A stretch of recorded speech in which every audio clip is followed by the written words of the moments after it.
Today, guest Wolf359Project co-author Andy Poulastides. Yay! Today on Trekland Tuesdays Live, episode 340. Wow. Yes, with me, Dr. Trek, Larry Nemecek, coming at you right here out of Trekland, out of Portal 47, out of all the good stuff for some clarity, sanity, and a bigger picture in all things Star Trek. But no, I am excited because today we're just going to plunge right in and get to the guest, because this tickles a lot of you know where I am. Today we do things for audiences so much. We punditize, we do interviews. We're just talking about this on the, I just got out of our European Portal 47 roundtable, Ask Dr. Trek, and we were just talking about interviewing for the case versus interviewing for an audience.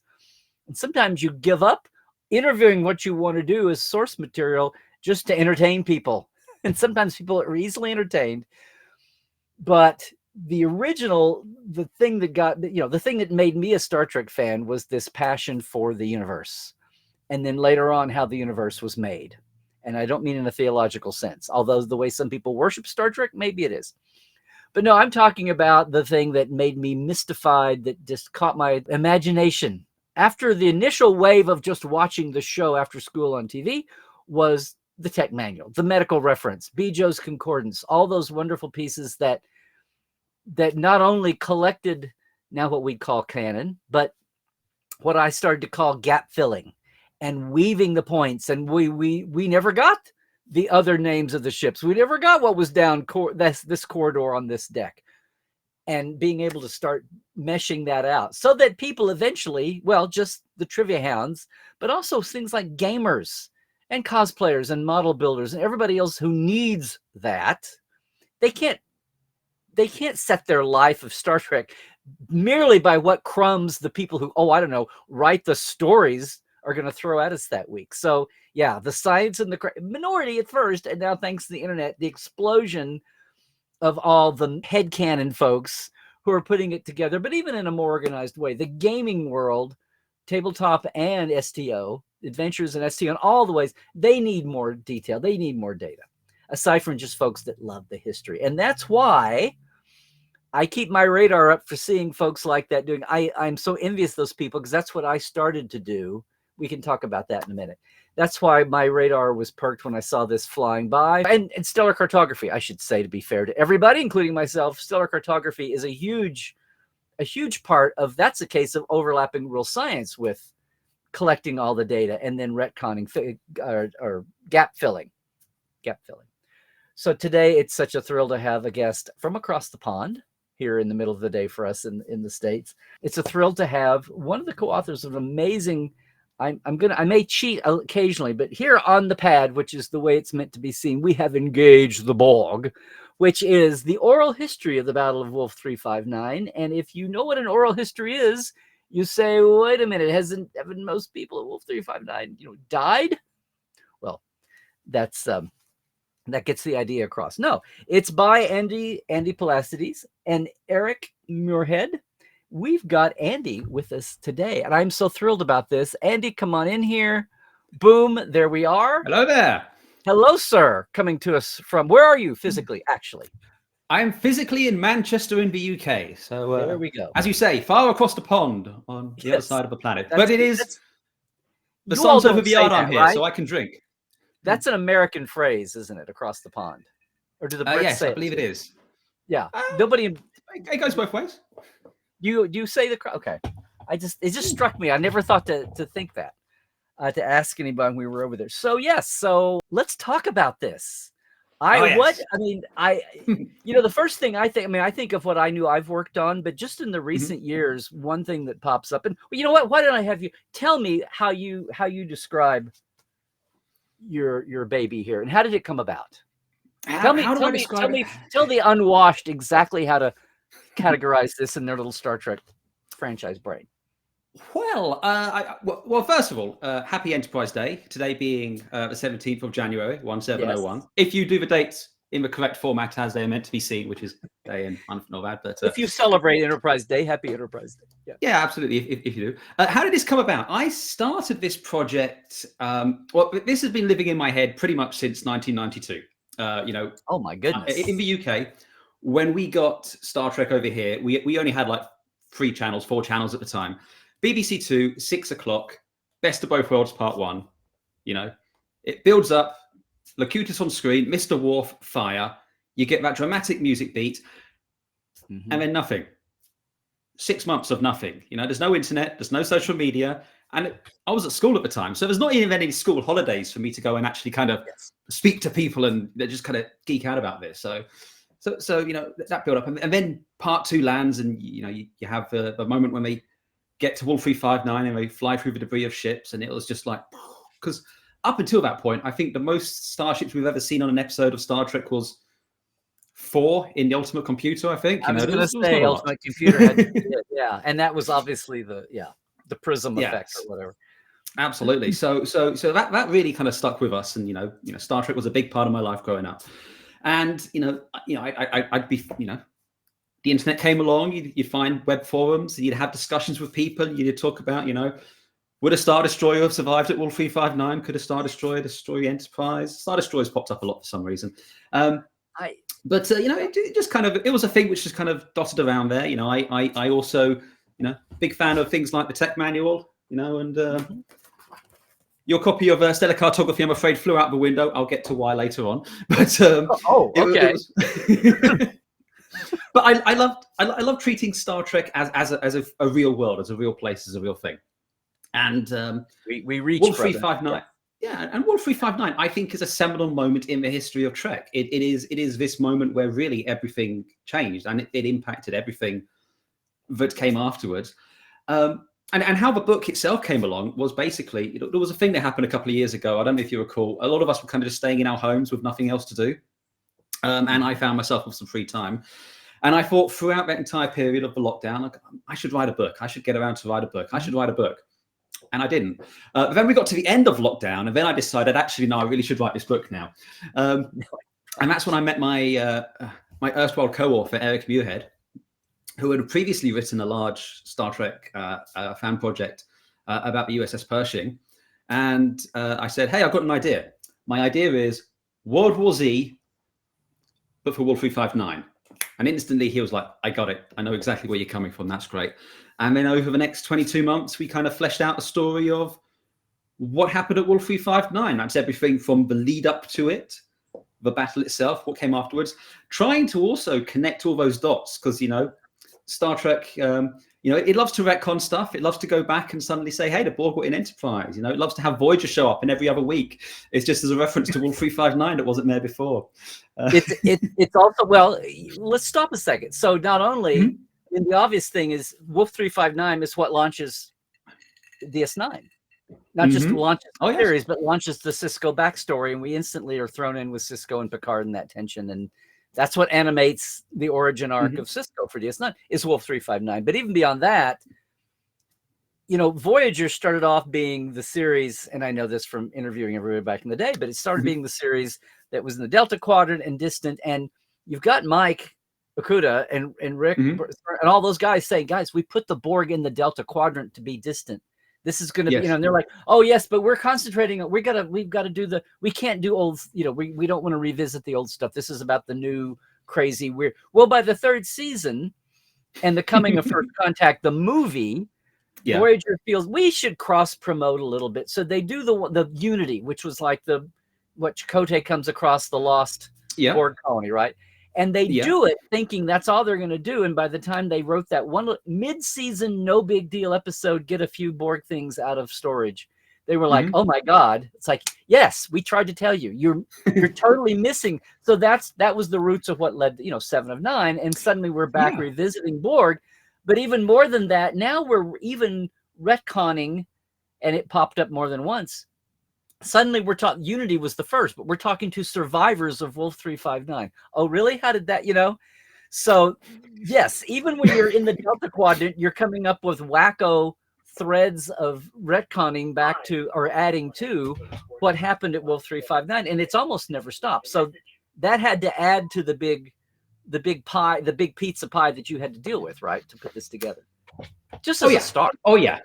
There was so what I will say about the book is, as much as possible, we have tried to stay true to the alpha canon. There is nothing in the book that directly contradicts anything that you see on any of the shows, and we reference every show. We've got references to Prodigy, Voyager, Discovery, Strange New Worlds, the original series, Next Generation.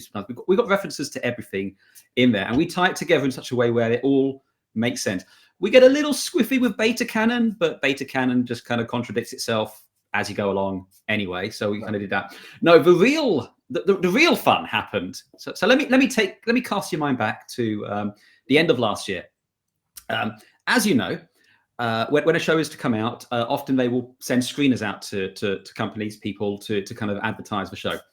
And the book was pretty much finished. We were deep in proofreading the book at that point. And all of a sudden, a lot of these people who had seen the screeners start coming up to me and say, Andy, you're going to love Picard. You're going to love season 3 of Picard because they're going to talk about Wolf359. And I'm like, what are you doing? Why are we going to Wolf359? Because all of a sudden, it's Define love. This is the thing. It's like, I have just finished writing a book and now we're going back to Wolf359. And they wouldn't tell me what was going on. They just told me there's references to Wolf359 in there. So I'm instantly like going, okay. So Picard season 3 drops first episode. I'm watching it. And straight away, almost the very first shot is the Beverly's listening to Picard's log from Best of Both Worlds. So I'm like, okay, where are we going with this? So I'm listening through on this. And the only real thing which made me go roll my eye was a reference to a computer virus that apparently turned up on the Enterprise's computer. And I'm like, okay, that's fine. I can write that around that with like a paragraph somewhere. And so I did that. Right. But then we meet Captain Shaw, and straight away, you know, we're going like, there's something going on here with Captain Shaw. And then we get to that episode with that wonderful monologue from Todd Stashwick, which is absolutely a magnificent talking about his experience at Wolf359. And instantly we're like, okay, this is fantastic. I mean, this is right out of the book. But then we're like, this needs to be in the book now. So then we had to go and add not only a Liam Shaw entry into it, but we also had to account for the USS Constance, which was the ship which he'd served on, and kind of have that make sense, which wasn't too bad. We had 40 ships to play with, so we could just swap one out, swap that in. Right, but yeah, and to be perfectly honest, it worked in our favor because it was such a great moment, and it built the excitement for Wolf359 just as we were about to drop the book. And I've since had the opportunity to speak to Todd Stashwick and share the book with him so he can see it. And you know, he was really supportive. We got you in there. Todd. Oh yeah, yes. Showed him. Say, it's you. We just kind of build off of that, and I'll give the credit to the Liam Shaw interview in the book. All credit to that to Eric, my co-writer, because he wrote that pretty much the day after the episode dropped. The episode dropped, and he went off and he wrote that, and he pulled it from a lot of his experiences as well, because he's active service U.S. military. He served, and he was pulling on the experiences of being in those sort of environments and witnessing that sort of stuff. And he produced one of the most powerful interviews in the book, in my opinion. So you just began this toward the end of the pandemic? Yeah, we pretty much started at the end of 2021, although the kind of bones of it had been kind of floating around in my head for a while. I would sometimes just try and... Okay. Well, yeah, it was a little bit. I'd try and list, you know, the ships that are Wolf359 and to try and make sense of it. But yeah, it's... end of 2021 is kind of like when we really sat down and said, right, we're going to do this. Because I was aware first just from watching your Twitter account, the social, and that's when everything launched that had Wolf359 attached to it. Yeah, well, we officially launched it in March of last year, and a lot of that was just because of Picard coming along, and we could sense that there was. We wanted to get a bit of a steam rolling before we actually dropped the book proper, you know, just build up a bit of a following. We weren't expecting anything like the response we've had to it, which has been fantastic, but you know, we wanted to kind of.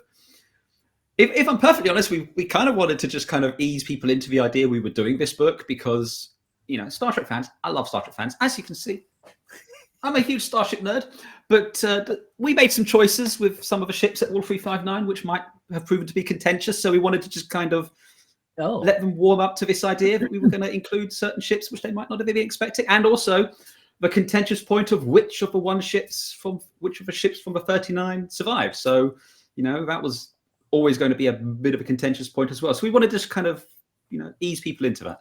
Is this, and I don't know if it was a source of inspiration at all, but I think of right off the bat now that I know, because when I first saw this, I thought it was purely going to be basically a tech manual for Wolf359. I didn't know you would have so much narrative to it. I thought it was just going to be fun facts, graphics, and all of that. And it wasn't until I saw you we met at Vegas this last year. Oh yeah, Vegas, baby. But Larry, it wasn't until then that I realized you had a narrative story, that connected it more than just tech manual pages. Well, it's because for me, that was the most interesting part of the story. It was the personal stories. Yes. The thing is, Star Trek, we love Star Trek. We love following the adventures of the USS Enterprise. But the Enterprise is just one ship out of all the ships in Starfleet. And every one of those 39 ships was at Wolf359, had its own stories, had its own crew, had its own history.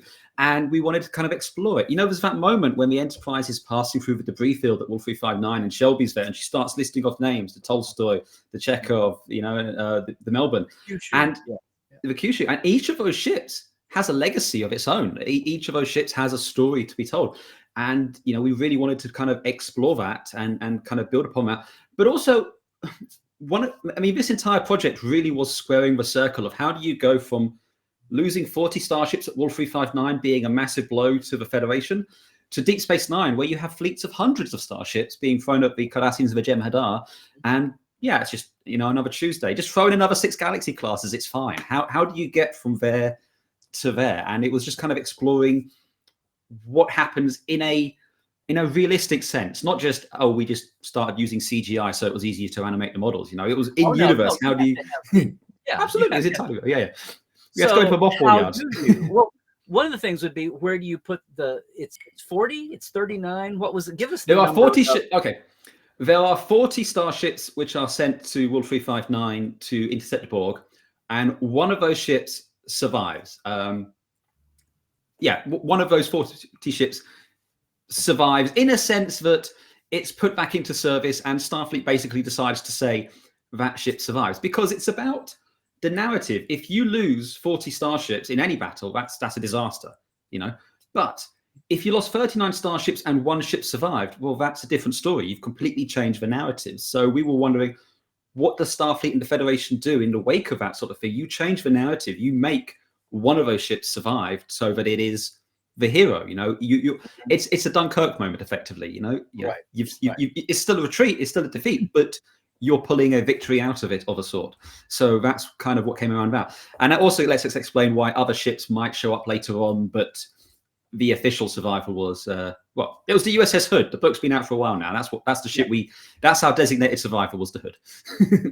The designated survivor. Yeah. Right. And so some of those, especially in some of the Voyager stories, we kept hearing about, survivor off the ship. If the ship didn't, at least the survivor did, or whatever. Well, okay, so with Voyager, I can explain the two big ones on Voyager.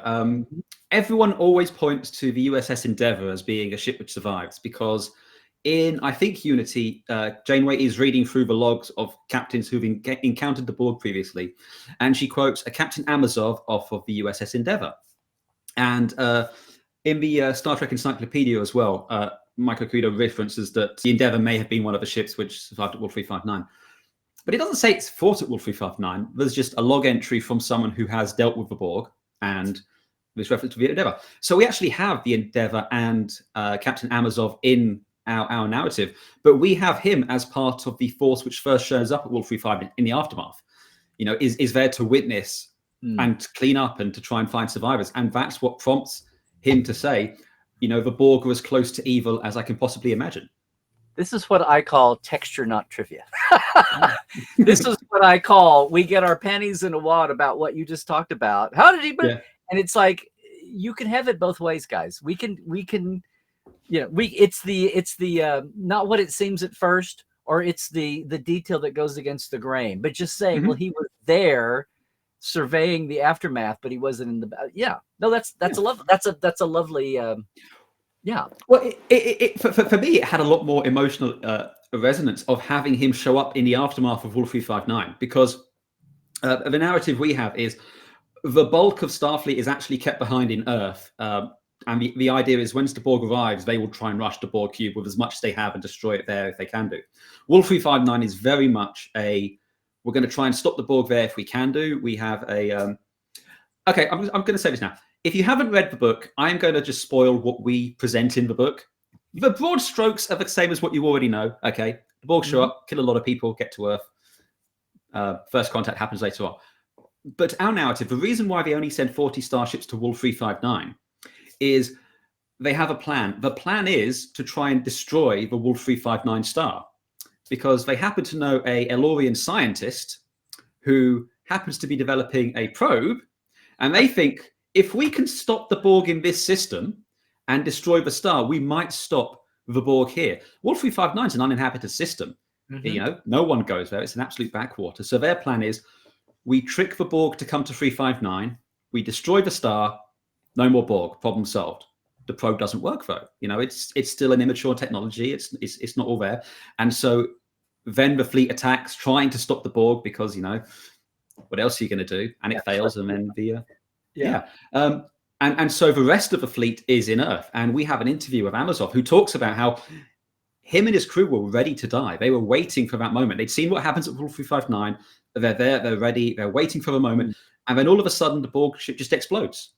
The Enterprise literally Deus Ex Machina. Thank you, Data. Thank you, Picard. Yeah, thank you. Thank you, Data, Picard, Crusher, Troy, and O'Brien. Yeah. And you've got all that build up, and all of a sudden it's gone. And then you have a huge amount of frustration. You know, you were you'd ready your mind and body to do this, and it doesn't happen. And then you're sent to go and clean up Wolf359 in the aftermath. And they turn up there, and it's just a whipsaw. Yeah, it's an absolute. It's a horrible scene. It's a massacre. You know, there are, because the thing about ships in Wolf359 is when they're blown up, they don't stop. You know, they're still moving on whatever course they were traveling when the Borg destroyed them. So the first thing they have to do is go and tractor all the ships somewhere so they can go on the ships and start trying to look for survivors. It's a unpleasant process, and you know, we have Amazon kind of express this over the course of the book. And one of the little kind of Easter eggs that you can pick out if you listen to the audio in Star Trek First Contact is the Endeavour's one of the ships that's destroyed there. So I have built a narrative that Amazov does get his chance to go and face the Borg and actually kind of have his chance to, if his chest was a cannon, he would have blasted his heart upon the beast. You know, he has his Ahab moment and he's killed there. And I think that's a much more entertaining narrative, if you will, than just he was there and he survived Wolf359. So we kind of weave that throughout there. And that also feeds into why we made Hood the surviving ship. The USS Hood is Hood is a special ship in Star Trek. It's the first ship you encounter in the Next Generation besides Enterprise. It's where Riker and Geordi learned their trade under Captain DeSoto. We meet Captain DeSoto, and I mean, he's the best boss I ever had. Little shout out to Generation Trek there. But you know, it's you know, he's such a charming and, you know, a great character. And then it shows up in the Dominion War. It shows up in Lower Decks. You know, the Hood is a ship just kind of been there through modern Trek. And we were like, yeah, Hood could have been one of the ships that was there, and Hood was the ship which survived, because we were more engaged in that story and in the story of Captain DeSoto and what happened to him. We have engaged with the Hood. Where did you come up with the context? People had debated in the baby days, early, you know, mid Next Generation, before the spinoffs, before people got into the scope of things, exactly what that 40 ships represented. Now you're talking about ships that were held in reserve that Amazov and the Endeavor was part of. You know, the old trope about Enterprise being the, you know, the movie plots and things, and you're the only ship in the quadrant, so go Voyager, go whatever. But now we're past that, and a lot of the discussion after Wolf359, when we got into the Dominion War, when we got into some of the other even movies, like how fast did they rebuild, you know, the ship, even repercussions into, you know, 20 years later with the Romulan supernova on the way now, the way it's finally settled down, being retconned, and the Romulan would-be evacuation and all of that.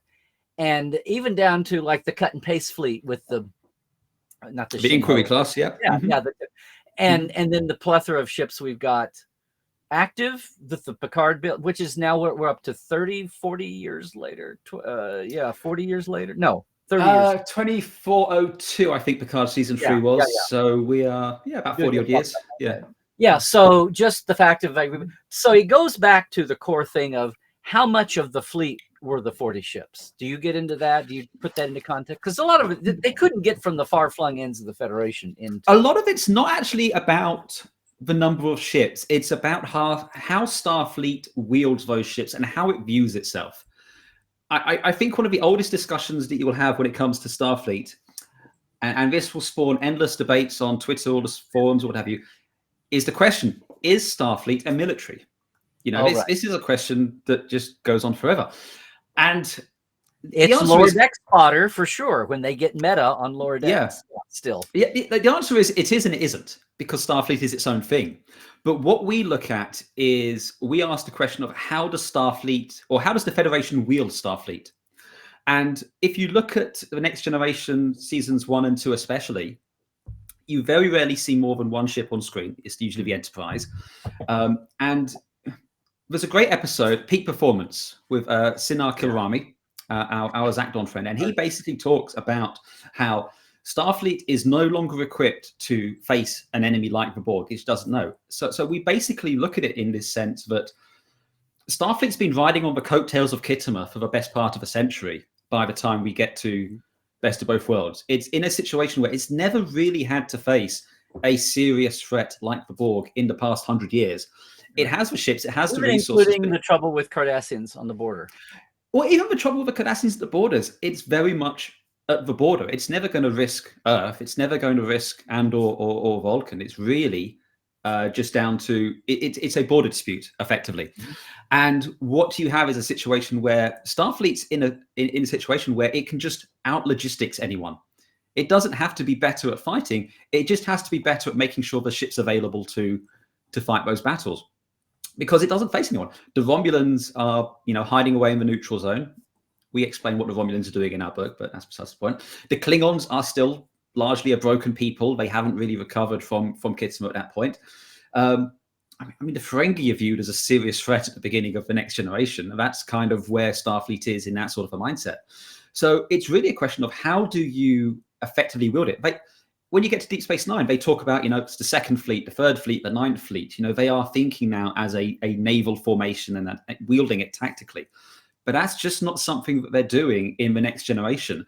And when Wolf359 comes along, a large part of the first 3 chapters is Starfleet firstly going, we don't know what to do here, because we just, the Galaxy class ship is supposed to be better than anything out there. And we've already seen it's outmatched. We're not ready to face the Borg. And then when it comes along, it's like, okay, well, we have literally no idea what to do. And that's when the idea of maybe we blow up the star, that might slow them down. But even then, there's a whole discussion that if you do this, you are kicking off an arms race in the Alpha Quadrant. I mean, the Romulans hear about that, the Klingons, people are going to be very, very upset that you have detonated a star there. And there's a whole bit where we have interviews with Admiral Ross, who talks, he came up with the idea, and he talks about how, in one sense, I kind of didn't want it to work, because I knew if it did work, I'd have kicked off a massive arms race and I would have completely destabilized the entire quadrant. This sounds like you're pulling all kinds of good old-fashioned Star Trek corollaries to. We just had Oppenheimer, this summer. You know the Always Sunny meme where he's got the red string on the board. It's like that. It's all connected. I mean, you spoke earlier about the Romulan supernova. Okay, we actually tie the Romulan supernova into Wolf359, because what we have is the Borg pass through Romulan space to get to Wolf359. So a Romulan ship follows along its cloaks, wants to see what's going to happen, and it turns up there and it witnesses the battle. And while it's there, it suddenly spots there's a runabout way over there. What was the runabout doing there? It goes and has a look, and it finds out all this information. The Federation were going to use a stellar bomb here. Well, if they're going to have stellar weapons, we should start having stellar weapons. So they start doing this research. When you get to Generations, the Romulans are the ones which had boarded Soran Station because they wanted more of that information. Later on, though, they finally succeed. They succeed in detonating their star. It was their own star. They didn't mean to do that. That was a mistake, but it's all connected. Could have gone for the Romulan Wolf359, but no, let's start at home. Right, that was okay. not quite the grand chess master they like to think themselves to be. Well, the Tal Shiar. Tal Shiar going to Tal Shiar, aren't they? One thing I was going to say, Linda says she remembers Best of Both Worlds originally. She had nobody to talk about it with and was so bottled up. One thing that was cool was to hear you mention, and I'd forgotten this, that the first run in the UK, you had the gap too. You didn't just have, you had to live through that same thing that we did on the first run too. Well, we actually had a bigger gap than we should have done, because between season 3 and 4, the rights changed from BBC, which is a free-to-air service, which everyone can have, to Sky. But fortunately, they were allowed to show Best of Both Worlds Part 2, and then nothing. We were then a year behind, even later on. So yeah, it was tough being a Trek fan in the 90s in the UK. But I'm sorry, that's so British to say, well, the contract changed, but we left them on a cliffhanger. So we'll show the cliffhanger conclusion and then start the exactly. Yeah. That was very. There would have been riots otherwise. We set ourselves a challenge that we couldn't ignore anything that's on screen. If it's referenced to the screen, we have to account for it. Well, of course, and that's where my beef with you, sir, comes up. Stellar cartography. Okay. If you're going to do this sort of thing, you need a good map. Because it's important to know where is Duet 4 in relation to the Paulson Nebula. Well, I was going to ask you if it came in handy, but it sounds like maybe not. No, it was really handy. And to be fair, my eye isn't so much pointed at you as it is at Emissary. Because, you have that. You have a rough sense of how long it takes to get from point A to point B. We worked out that at a high warp, it should take the Enterprise about 20 days to get from New Providence to Earth. Okay. If you're going to get into warp speeds and distances, don't pin that on me. I'm not pinning that on you. This is a simulation of everybody from Mike on down, Jeff Mandel, everybody doing the best they could and then if you can't, then you just you lean into the Cochrane factor. Trade winds. It's just trade winds. That was it. That's yes, it's subspace trade winds, and that's what it is. Yeah. But your maps were very, very useful for helping us just kind of plot out where this all came from, and it actually feeds into part of a narrative of how it comes through Romulan space and then shows up. But we had this all kind of plotted out, and we had this idea we were going to do a whole storyline about how they tried to evacuate Earth and to do all this. We had all this tied out. And then I'm watching Emissary, and Emissary shows up, and it says, Captain Picard was with the Borg for 6 days. And at that point, it's just like 6 days. So from the moment he's assimilated until he's off of the Enterprise, it's just 6 days. And that was just a proper... because 6 days isn't enough time to do any of the stuff we wanted to do in it. So we then had to scrap an entire chapter and rework it and come up with another way. That wasn't on me. I didn't. No, it wasn't on you, but it was your maps had given us a time frame we were working towards, and then Emissary threw that away for us. Okay. We gave it wasn't you the map gave you too much that you had to pick. Okay. Yes. Well, if someone's gonna have a beef with me, I'd rather have it be a plump, juicy beef than a little shriveled up beef. One of the reasons why Wolf359 is so appealing is because we so know little about it. We know 40 starships showed into it, but we never knew anything about it, and there was a real risk. Yeah, well, exactly. There's a real risk. Yeah. But there's a real risk that if you don't live up to expectations, I mean, a real life example for me is I'm a huge fan of Alien, the Alien franchise. Prometheus does not live up to the question of what is the space jockey. It just doesn't deliver on that. And there was a real worry going into this that we wouldn't pay that off. And I'm very gratified that people who have read the book have come back and said, no, actually it enhances and adds to it without taking away from that mystique.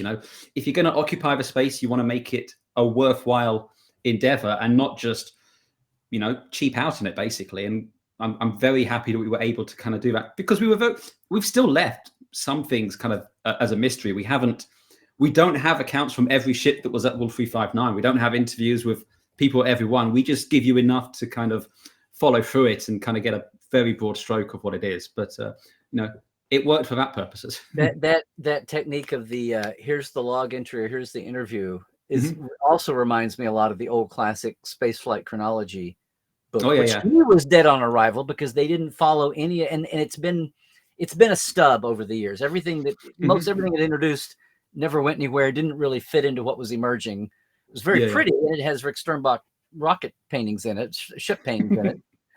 But that thing about, and I thought they were way too melodramatic, but that thing of all the major, they had captains and logs and also civilian accounts and all this. What really, I was going to say this earlier, what your book, when I really got the sense of what it was, that it wasn't just a goober tech geek's dream of a factoid, but it was a narrative. And I wondered if you took any inspiration at all or whatever. Was Dave Goodman's 150 years, first 150 of the Federation book? It was something I had read before. The weaving of plot points with, it's like 1/4 plot points known and 3/4 narrative that, fills the gaps. No, I mean, honestly, the biggest inspiration in terms of writing the book was World War Z by Max Brooks, which was in of itself taken from The Good War by Studs Terkel. And in both of those instances, what they're doing is they are taking these disparate interviews, but they're telling you a single story by interviewing different people at different points along that time frame. So that's kind of what we did. I mean, the book starts. So the book is framed. Each chapter kind of begins with an interview. Not so much an interview, with the author of the book talking about his experience their experience, sorry, as they are on the USS Hood, which is being taken to the Wolf359 Memorial to be decommissioned. And it's kind of his reflections on each of us as we're going along. But we actually, I mean, the first interview in the book. It's finally going away. It's finally, yeah. Well, you know, it's if you look, I remember when the USS Missouri was turned into a museum ship. Yeah. Oh yeah. Can I a big shout out there to Jaime Dickian, who did all of the page designs and graphics in there and all those timelines. I drove them absolutely insane with all of the LCARS work, but they did Starfleet LCARS, Klingon LCARS, Vulcan LCARS, Romulan LCARS, some of this effectively from scratch, and to try and make it. If you turn to a random page, there's like little Easter eggs even in the LCARS where it tells you how far in the book you are, because our view was this would be something you'd read on a Star Trek pad. So I absolutely kind of knocked it out of the park with that. I mean, I think it's the best looking Star Trek book that's been made. I'm a little biased, but it's a damn looking Star Trek book. It's very crisp and clean and perfect in that way. But no, the book actually starts, like the first proper interview is with Guinan. And it's Guinan talking about her experiences of being an Elorian refugee and what happened when they dealt with the Borg the first time. And, it's kind of relating that story. We have interviews, that kind of before the, before J25 and everything, we have interviews with Data talking about what was it like encountering the Borg for the very first time there. There are interviews with Kilrami from Peak Performance talking about the state of Starfleet and the Federation at the time of J25 and why, in his opinion, Starfleet just wasn't up to the task of doing anything. We have transcripts of meetings of the Admiralty where you have like the Commander-in-Chief of Starfleet and like all the admirals sit around. And they're talking about, okay, well, we'll have to make sure we're ready for when second contact comes along. So, that we have their ambassadors already. It's just kind of, they're not taking it seriously because, it's Alien of the Week. It's the new monster that's coming along. But, it's that building that sense of dread as it goes along to, until all of a sudden they're at your door. And then it's like, okay. They had no idea. How do people get a hold of it? It's okay, well, look, the book is entirely free to read. This is a fan work. This is not in any way official yet, but it is a unofficial project. You can get it for free if you go to Wolf359Project.com.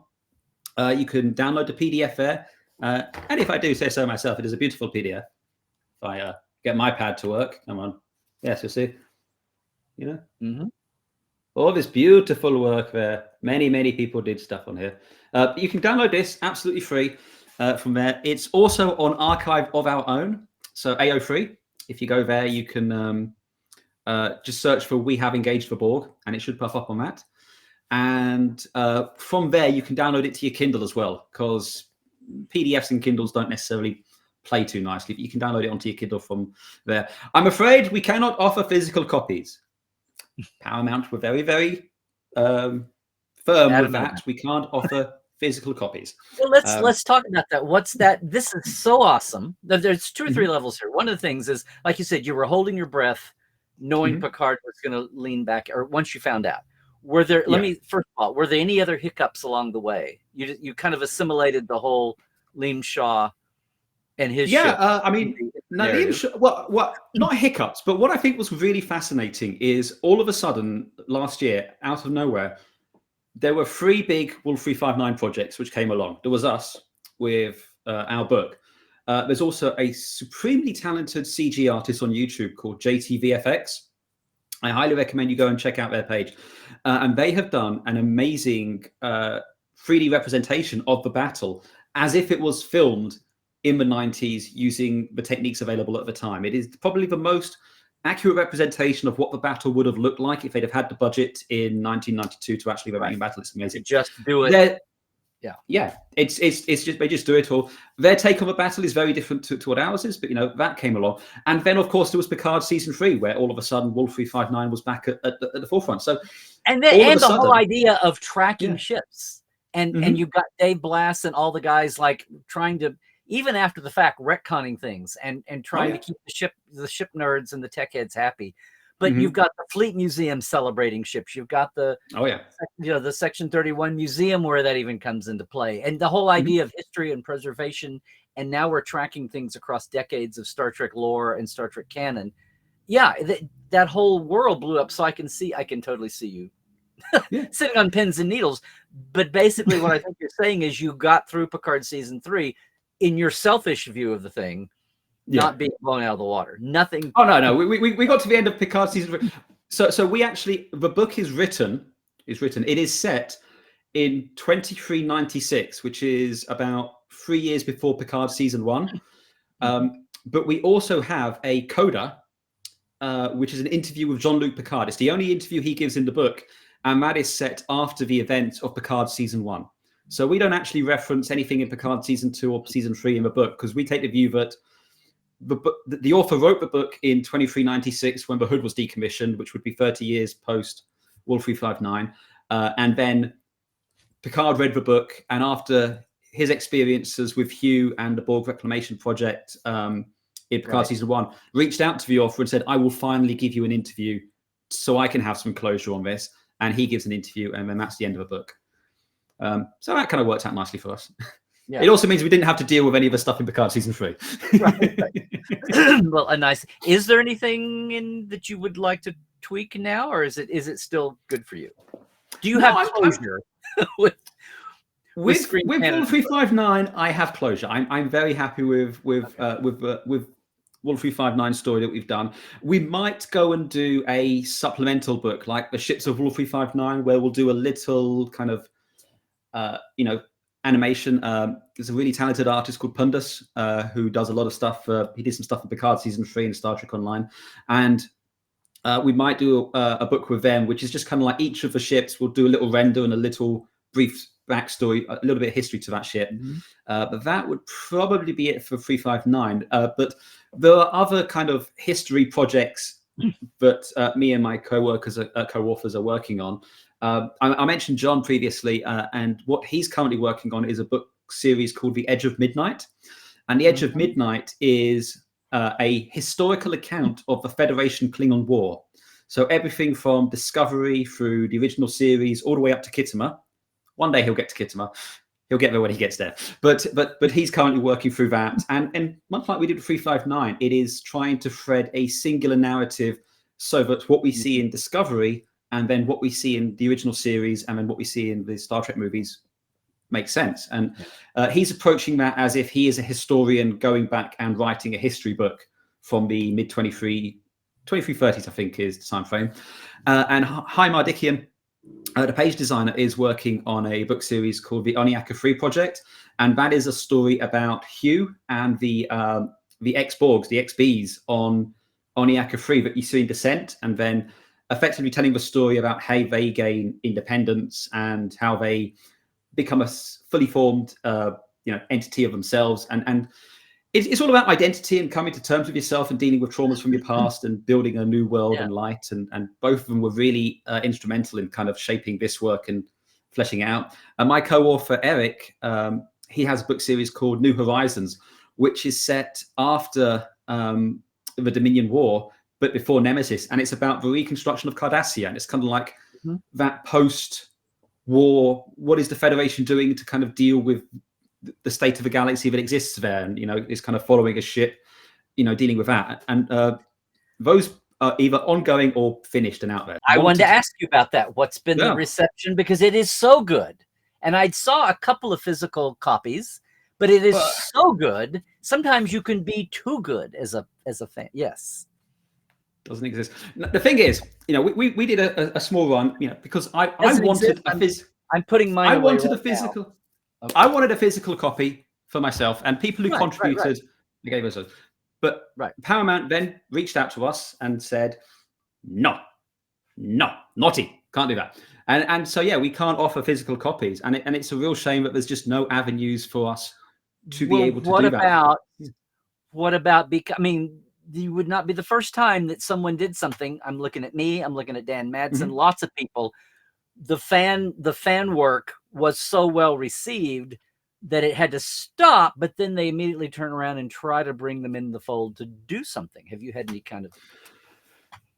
We'd love to, but honestly, no one has, and I don't think they will do. And I think that's just down to the nature of how business is done these days, shall we say. It's very much a case of, and again, I'm not up with it, but my understanding is, in far as the licenses goes, I believe Paramount is selling off Simon and Schuster, who have the license to do fiction works, and this might come under Titan because it's a non-fiction work set in a fictional universe. It all becomes very complicated. But when we spoke, I can also see where if we've circled back to, like you said, 5 years ago, you didn't think, the last thing you thought was this would get involved in what's on screen now. And I can see where maybe someone who's aware of what's the landscape is thinking, we do this, we're tying the hands of someone who might want to revisit this for some reason dramatically on screen. And they don't want to tie the hands of anybody, you know. I don't think it's that at all, because they've always been very clear that the stuff in the books is the stuff in the books, and the stuff on the screen is the stuff on the screen. And even then, no, I get that, but I think what it basically just boils down to is, what was explained to us was the reason they don't have that anymore is because the weight of submissions that would not be, in their words, up to standard was so great they didn't want to hire someone or have someone who would have to read through that work to then reject it all. They just don't view it as a worthwhile one. It's kind of even to the point now where, like, the official Star Trek novels, they have about 3 or 4 authors who they work with, and they only work with those authors because they know they will get what they want each time. And that's just kind of the way they are set up and structured to do it. And it's a shame that there isn't a way to kind of offer physical copies or to put it out into the hands of people who want it. But like I said, we always intended it to be kind of viewed on a pad, because it's meant to be a book written in the 24th century to read on your little grey pad. You want to be Jean-Luc Picard on Risa, and you just want to sit alone and read my book. About the most traumatic point in my life. Well, for him anyway. Yes. So as a corollary, though, to what officially Paramount has had to say, have you heard back from any of the creatives of any era of any of the series? Fortunately, we were able to, in Vegas, we were able to go out and actually, speak to some of the people there. Todd Stashwick, hugely supportive, and was fantastic. When we went up and saw Todd, he instantly took us and dragged us over to go and meet Terry Matalis, and just said, "These are the guys that wrote the 359 book there," which was great. We went. We have interviews with people like Jake Sisko has interviews in the book. So we took the opportunity to go and meet with Cyril Lofton while he was there, and we had a chat with him, which was fantastic. Hi is a huge fan of Hugh. So John Delarco being there, we kind of took Hi and frog marched him in front of Hugh, so they could meet, which was a lot of fun for us. We enjoyed that. Sure. But yeah, they were all fantastic, and because here's what happens. Here's what happens when this is why I ask you that. Yeah. And it comes up, and hey everybody, I just wrote a piece for Daily Star Trek News about this. Yeah. If something about the franchise is not to your liking, if you don't like a path where the overall flow seems to be going or even stumbling, or something in particular has some detail, you can be upset about it, or you can do something constructive about it. But basically, the way human nature is and the way capitalism is, between those two ebbs and flows, the pendulum will eventually swing. And what I'm getting at here is, you're talking about the minute you say the current thinking at the corporate level is, no, we can't do this, we're not interested, whatever. Let 5 or 10 years go by, either for that to change with a different administration or mood, or all the little seeds you plant, all the years that Star Trek, the Berman era, when it was so hard to get writers in, but you started having the Ron Moores and the Renee Echevarrias and the Brian Fullers, who were the fanboys, who were among the big swath of fans. A few of those fans are going to be designers and writers. and eventually they gravitate toward the thing they want to do. So we're just talking about here with the director of this now just announced Trek movie, who's a huge Trek fan. Toby Haynes, I think.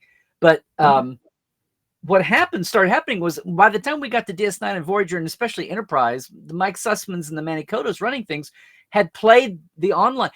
They're pulling little bits and pieces from some of that non-canon work in, and it's accelerated. Terry's doing that with Picard.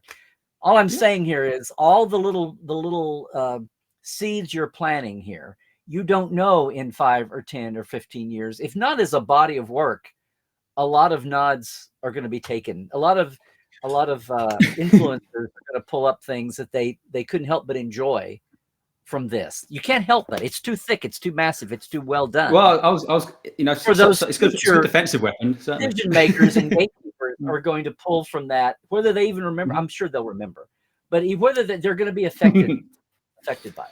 Well, I mean, to be perfectly honest, consolation. But for us, the most gratifying. Well, we wanted to tell our story, which we had done, and to be perfectly honest, if we'd written the book and the only people who read it were, our friends and family, and they had really enjoyed it, we'd have been kind of satisfied with this. For me, this was they always say you have one novel in you. Well, I have written my novel, and I had done that. That was great. But really, what for me was the most gratifying part was that people who have then gone off to read the book and have reached out to us and told us how much it's affected them and how much they've really enjoyed it. I've had numerous people tell me that they have been brought to tears by bits in the book, just from what's writing there. And I'm pretty sure that's not from the terrible grammar that's in there, because it was proofread many times, but just some of the emotional impacts from some of the stories in there. And with Eric's experience, as I said, he is current serving US military. He'd served in Afghanistan and what have you. And he had experiences of working with people who had been wounded and come back as veterans and had seen their experience. And he was able to translate some of that into the book, in the sense that some of the people which came back from Wolf359, we have a line in there, some of the people who came back from Wolf359 are never the same again. Jean-Luc Picard is still the captain of the Federation flagship. That's not fair. That's a sentiment that he had experienced and seen, and being able to help get some of that out there, and that catharsis there was gratifying there. So whether or not it ever becomes officially canon or not, I'm not all that fussed about. Canon is a very I think we are far too obsessed with canon these days. On screen. Canon is just what's on screen eventually. That's all it is. Canon for me, somebody writes it down. That's all it is, and then figures out if there's for me, it's not about canon. It's about telling compelling stories. It's about telling a story that speaks to you. And if you read through that story and your big takeaway from the story is, well, that's not right because that starship wasn't in service at that date, well, you've kind of missed the point of the story we're telling there. Well, if the overwhelming worth of the project is good, and the most you can pull out, your critique is that ship was not supposed to be in service that day. Now you're back to texture, not trivia, and you go and you figure out, well, what do we not know? Or yes, it was. Now, what do we not know? How do we bridge this? And you wind up with something stronger. I would like to think that if you've seen the size of this book, I come with receipts. If there's a ship present at Wolf359, I've explained why it was there. So what did I? So you were going through the projects they're working on, and yours was, what do you? Oh, so what I'm working on next. I'm currently working. So we call ourselves Tranquility Press, which you can find on social media and stuff like that. We have a Discord. I don't know how Discord works because I'm an old man with a beard, but it's a thing which exists. Kids love it apparently. I'm currently working on a project where myself and John and another individual who I won't say right now because I don't know if he wants to be associated with me yet or not, but he's well known in the Trek community, we'll say. We're currently writing the official history of the Galaxy-class starships. The idea being that if you went to visit the Enterprise D at 8th and Prime, this is the book that you would buy in the gift shop afterwards. So it's So it's basically all of the history of USS Galaxy, USS Yamato, Enterprise, Odyssey, Columbia, Venture, Challenger. It's kind of a story of those, how they serve in the Dominion War, what happens to them after. Why don't we see any of them in Picard? We have to explore that. We have to understand, why are they not in Picard? So we're kind of early days on that, but that's something I'm currently We working finally on. saw so many in the Dominion War at the end. Yeah. Can I just give a quick shout out to Annie in the chat, who You was chat the out, proofreader? shout out everybody. Annie yes. was our proofreader who suffered through the lack of I have issues with Right the there? Oxford comma. Yes, Annie. Hello, Annie. And so Annie had to read through this book multiple times, fixing my grammar, and also converting it from British English to American English, because we made the decision to embrace the Americanisms there. So we had to do all that. And who suffered through the death of poor Conan, of the Conan many times, sort of thing. And poor Ardax, every time she read it, she was like, this time he'll survive. And no, he never does. So sorry, Annie. And I have a bit of news, exclusive news. Okay. We're going to break some news here, everybody. Breaking news. Come on, Tony. Where are you with the Trek movie? Okay. Oh, yeah. Look at that. We're doing an audio version of a book. There is an audio adaptation being done. It is a full cast of characters, so it's going to be different people doing each roles. We have some very exciting people already cast. Chapter 1 is already cast, I believe, and going into production in about a week or two. And we're currently casting for chapter 2. If you follow us on the social medias of the Twitter and all this, you can find us there. This is being done by Stephen Van Doren, who did the audio book for Edge of Midnight. But yes, there will be an audio version of We Have Engaged the Borg, the oral history of Battle of Wolf359. And we're very excited to have that come out. So you can then sit on the beach in Risa with your Horgan, with your earpods in, listening to the greatest battle in the history of the Federation. I don't want to put you on the spot, but are there any names that are doing voice work, the voice cast that we might know? I will tell you. Okay, here you go. Here's the big exclusive. The name of the author, the person who is the author of Wolf359, is Jessie Earle, who you may know as Jessie Gender from her videos. Yeah. Jessie is the author in We Have Engaged the Borg, and she is going to be recording all of that dialogue. A lot of stuff there, but we're very excited to have her on board to do that. So, you mean the narrative parts that aren't characters speaking? Well, no, but the author is a character in the book. The author. That's what I'm saying. It's like the stage manager in our town. It's like the narrative. Narrative author. Partly. So because the book is framed as interviews, sometimes the author will ask a question to the person they are interviewing, and all of the interlude sections, all of the stuff on the hood, are the author's recollections as they're traveling to the memorial station. So all of those sections as well. But yeah, Jessie is going to be the author. All right. Well, that's awesome. And do we have a time frame on that, or is it? It's getting. I mean, it's getting. It's definitely this year. It's probably sooner than you think, than we think. But yeah, if you just keep an eye on thing, that's going to be released as a free podcast, so you can just download each. I think what we'll probably do is we'll release a season, and each week we'll drop one of the interviews as you go along. I mean, look, Todd, if you're listening, if you're available, if you want to do Liam Shaw. There we go. Let's see. Good. Everybody's having a good time. Listen, we better wrap it up. It's been way over. Thank you for the bit. I didn't know. I didn't even ask you how much time you had, but if we got going, hopefully it was all the time in the world. Everybody, there we go. All the time and then some. We have engaged the Borg there. Paul and his cohort. Eric put it together. It's free to download. Put it on your pad today. It's gorgeous. It's free in this economy. Yes, it is. We have the gig economy. We have this economy. There we are. Again, thank you so much, Andy, for joining us today. And with all the my pleasure. That's fun. We hopefully had a lot of good new eyeballs. And this will be posted as soon as we can get to it the next few days. So a good geek out audience. Anyway, thank you so much. And I look forward to the next time we can cross paths and in live action. I'd love to do it again. And definitely we'll get Eric on, because I think Eric would love to talk to you both about this and also the USS Pershing series. So yeah, check that out. Very good. Okay. Thanks much. Okay, everybody. Before I lose everybody, I do want to remind you that this is almost embarrassing. It's still up. If anybody wants to take advantage of the holiday offers, it was meant to be a gift box. You can do it for yourself. I had somebody join because I hadn't taken it down yet for the holidays. So this will be the last call for the Portal 47 in a box gift offer. It's there for the 6 months or 12 months. It's a huge saving. And the cool stuff and the swag. They're at LarryNemecek.com doing that. And of course, LarryNemecek.com is where you can also looking at the bright new year there for Trekland Treks. Pandemic put a real dent in that, but people are starting to make inquiries again. So if you're looking at 2024, you're headed this way to LA, you want to do your own customized away team, we'll help you do that, and then be your guide when you're here for everything. Treklandtreks.com.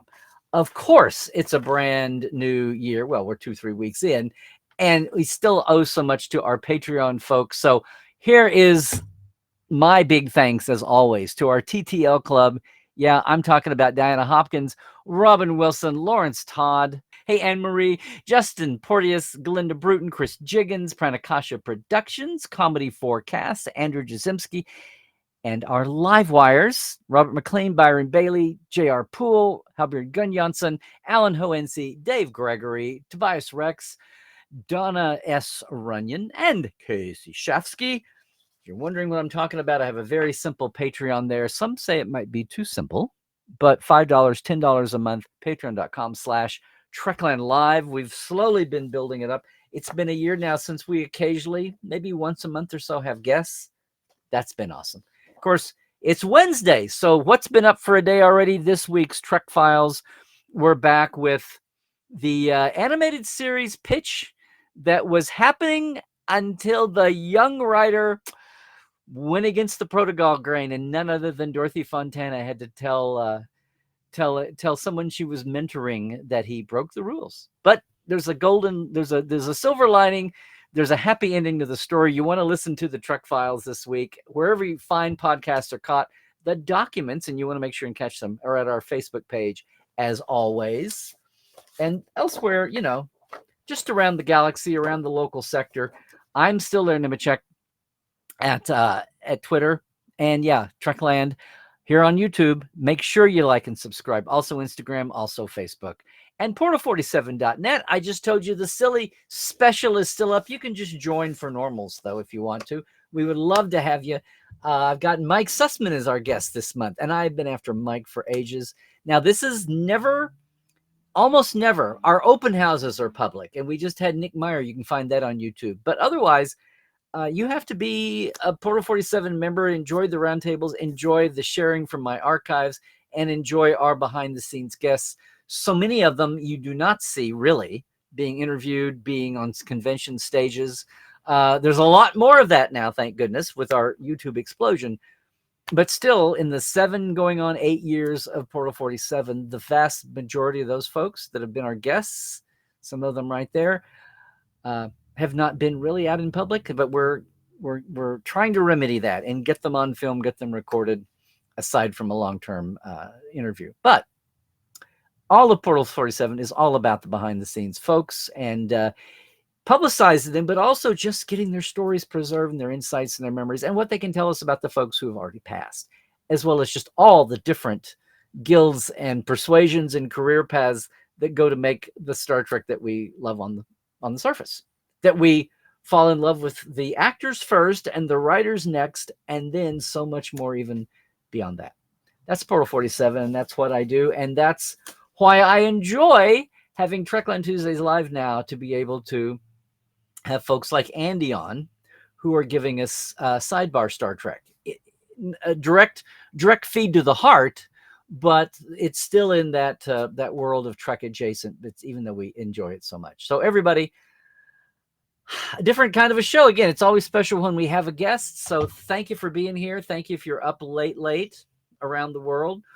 But it's so great to see you. Look, just till we see you next time, would you please? If you're watching this live, that's great. But if you're watching us later, it'd be great to have you on with us on a Tuesday afternoon. So leave a comment if you're watching on YouTube. That's fine. That's wonderful. But if you're here with us live, you can jump in this wonderful chat of the TTL community and have it be a little more immediate. But live or later, I'm so glad you're here with us and enjoying the show. We will see you next Tuesday. Until then, stay healthy. Do all the things. Stay woke. Check your sources. And Trek well, would you? Oh, TeePublic store, by the way. Trek well, everybody.